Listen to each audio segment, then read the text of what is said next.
So, guys and gals, this video, uh, this guy here, he's called David Eagleman, and he's a neuroscientist.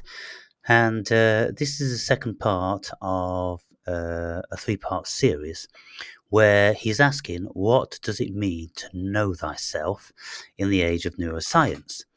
Now, he's saying that, look, being introspective, spiritually or psychologically, is all well and good, and you can learn a certain something about studying the self from that conscious perspective. But we can't see into our consciousness how our biology is working and all of the things that play a part in making us who we are and make us do what we do and all these sort of things. And so this is the job for scientists to, work this sort of stuff out. The genes, the genetic aspect, and the predisposition to our physiology and all these sorts of things. Of course, the human body is very, very complex. But the point that struck a chord with me is something that's very, very relevant and apparent in our world today, and potentially a very, very big issue. Now, I'm just going to play this video so a couple of minutes back, so you get a bit of an idea what's being said, and then I'll stop you at the point whereby you really need to have awareness in what is being said, what the message is. They found any genes that correlate with the disease? Sure, they have. Hundreds, in fact. Does the possession of any one of these genes offer much in the way of prediction about who will develop schizophrenia as a young adult? Very little. No single gene mutation is as predictive of schizophrenia as the color of your passport. What does your passport have to do with schizophrenia? What? A person's schizophrenia is highly dependent on the color of their passport? Whoa, tell us more, David. It turns out that the social stress of being an immigrant to a new country is one of the critical factors in developing schizophrenia.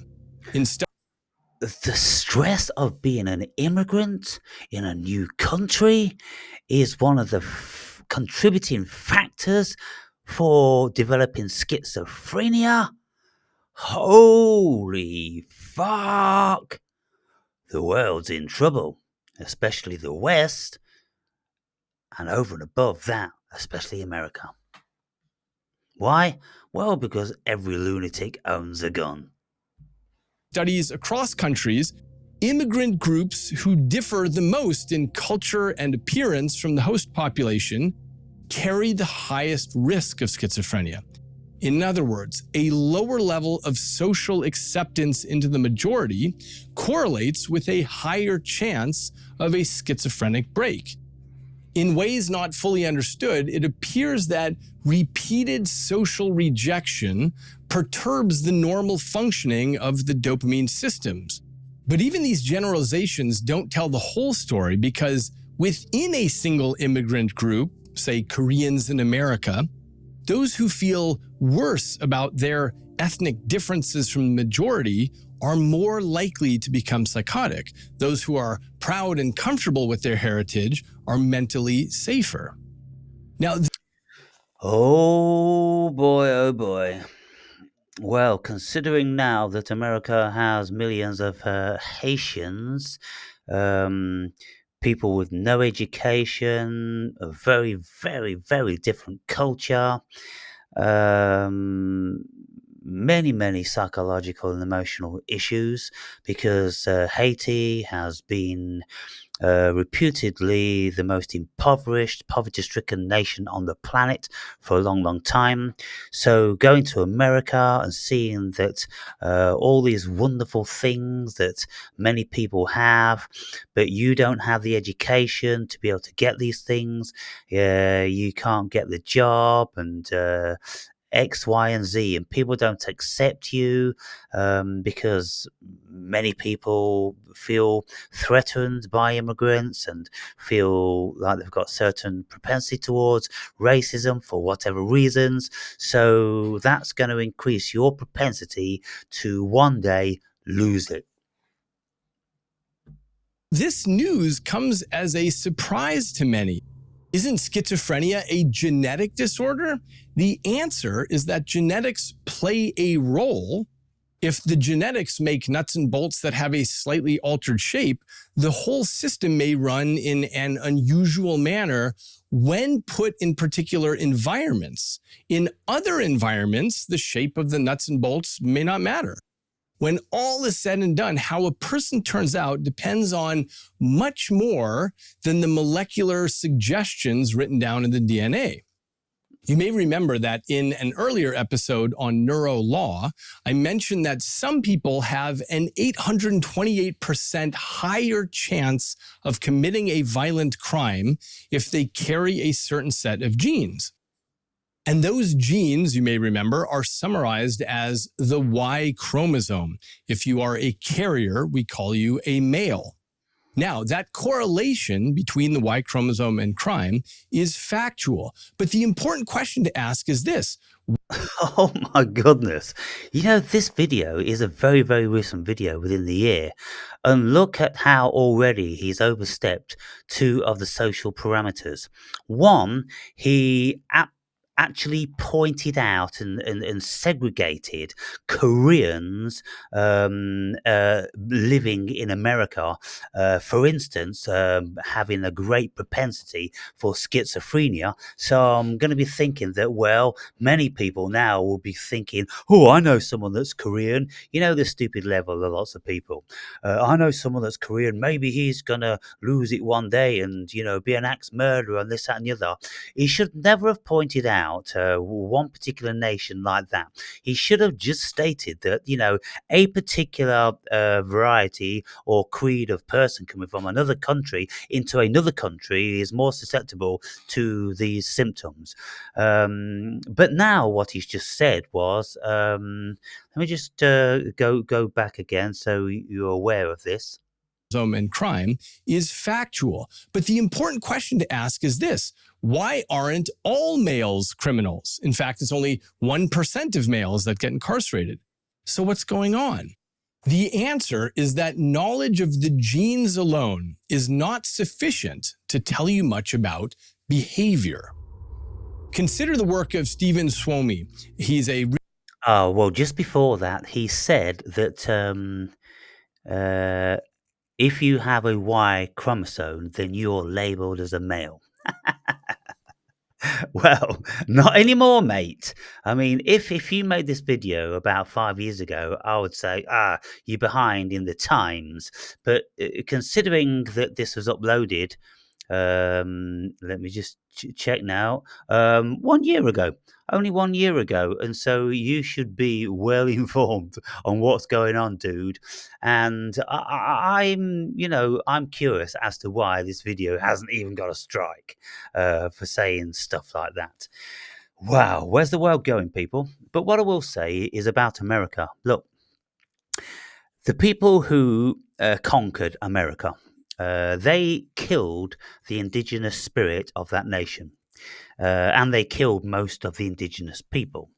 And so then, subsequently, all of the people that flocked to America as immigrants were entering into a soulless void because there was no indigenous culture and soul to that nation because it had been killed, it had been desecrated. And with all of the immigrants from all over the world going to America without bringing their roots, so to speak, because, roots run very, very deep, and they take many, many years and decades to, create into the deep unconscious of a particular nation. And so, for instance, I mean, like in Great Britain, well, British people pride themselves for being British due to our ancestry. And so when you look at American people priding themselves for being American, well, I mean, they barely have any ancestry, do they? And all of their ancestors were immigrants in any case.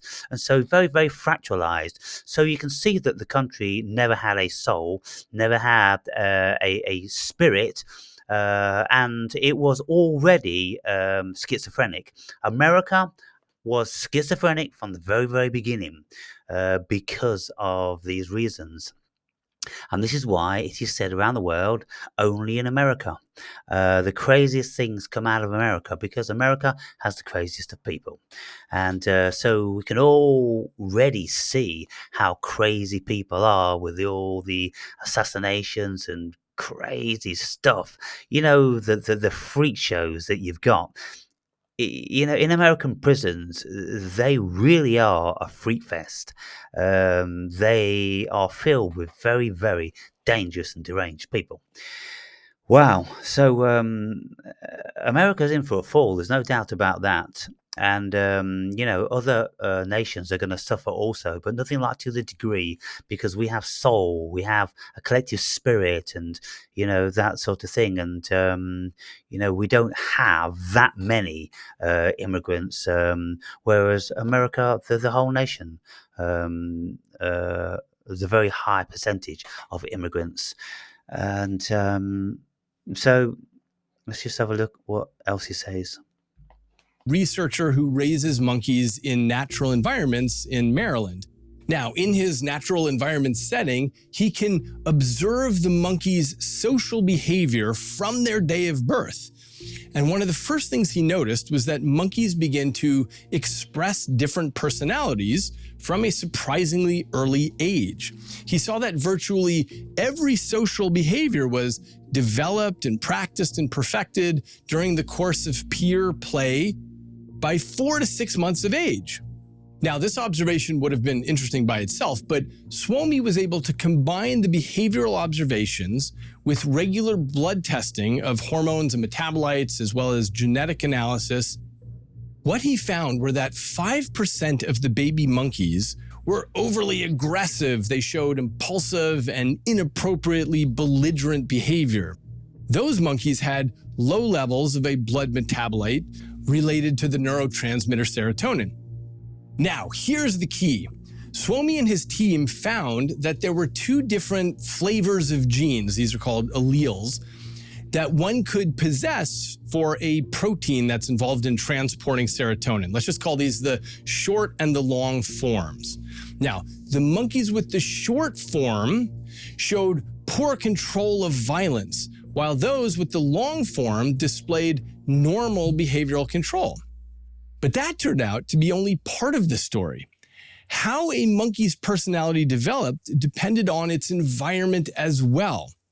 So there were 2 ways the monkeys could be reared, either with their mothers, which was a good environment, or with their peers, which was called an insecure attachment relationship environment.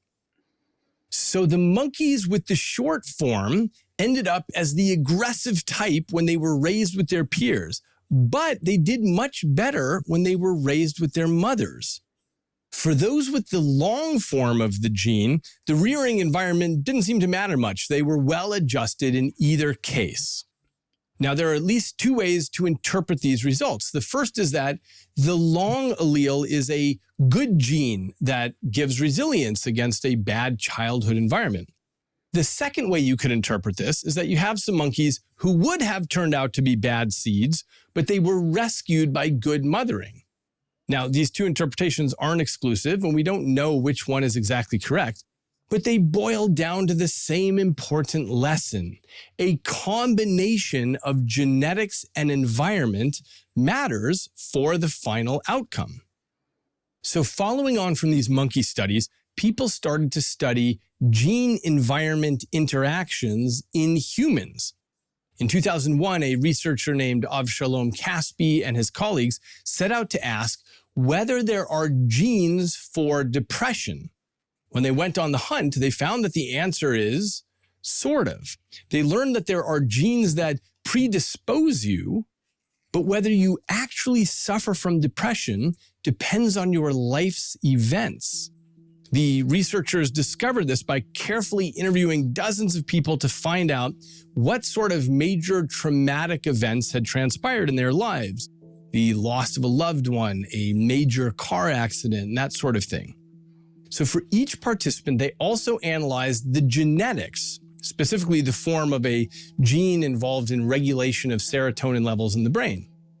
Because people carry 2 copies of the gene, one from each parent, there are 3 possible combinations that someone might carry: a short-short, a short-long, or a long-long. The amazing result they found was that the short-short combination predisposed the participants to clinical depression, but only if they experienced an increasing number of bad life events. If they were lucky enough to have a good life, then carrying the short-short combination made them no more likely than anyone. Sounds like my short shorts. It's a double emphasis on something. So these videos are very interesting, and I've been watching a whole sequence of them. But see what you think about that, people, because if being an immigrant predisposes you or someone to the propensity of schizophrenia due to certain circumstances, and when you take all the variables into place of, how a body or brain becomes depressed, because these immigrants, they went to the land of the free and they thought the streets were going to be paved with gold, but very soon after arriving, they discovered that the streets weren't in fact paved with gold. It's a very, very difficult life, and they can't assimilate. They feel lonely. They've got very few family and friends that they, can really feel connected to, because they're now estranged, because they're immigrants. There's a whole bunch of stuff, people, that's going to be causing human beings to feel very, very out of sorts. And when the human being feels out of sorts, it has a propensity to do very, very aggressive and silly things. So, leave that with you.